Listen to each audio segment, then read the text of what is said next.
প্রতিটা মুহূর্ত কিভাবে কাটবে তারে তারা কিভাবে কাটবে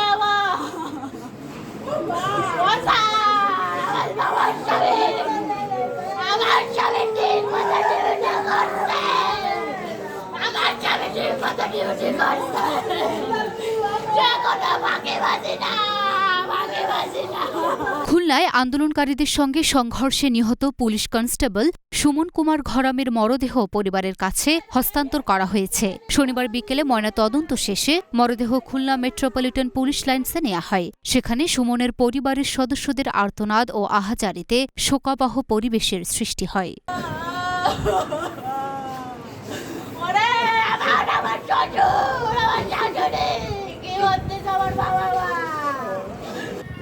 আর কি বলবো, আমার ভাই চলে গেছে, ভাই তো আর পাওয়া যাবে না ভাই।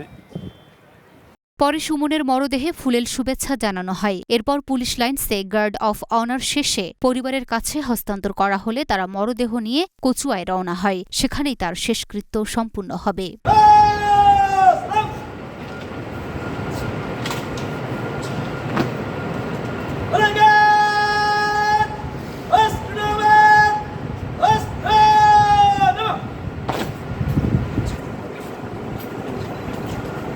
এ সময় Khulna metropolitan police commissioner Mohammad Mozammel Haque, অতিরিক্ত কমিশনার সরদার রকিবুল ইসলাম ও তাসলিমা খাতুন সহ পুলিশ কর্মকর্তারা উপস্থিত ছিলেন। গতকালের ঘটনায় আপনারা জানেন যে প্রথম এই মিছিলটি শান্তিপূর্ণ ছিল। এরপরে তারা যখন আমাদের হরিণটানা থানা আক্রমণ করে, তখন হরিণটানা থানা রক্ষা করতে গিয়ে আমাদের 14-15 জন পুলিশ সদস্য আহত হয়েছে। ওখানে একটি মামলা হয়েছে। খুলনা সদর থানার মধ্যে 5 টনি পিকআপকে যখন জ্বালিয়ে দেওয়া হয়, তখন স্বাভাবিকভাবে সরকারি সম্পদ ধ্বংসের জন্য অনেক একটি মামলা হয়েছে। আর গল্লামারিতে লবণচড়ার মধ্যে এই যে সুমন কুমার ঘরামি সহ আরও 15-20 জনকে যে নির্মমভাবে প্রহার করে আহত করা হয়েছে, এই ঘটনায়ও মামলা হয়েছে। মোট 3টি মামলা হয়েছে এবং সবগুলো মামলাই অজ্ঞাতনামা আসামিদের বিরুদ্ধে।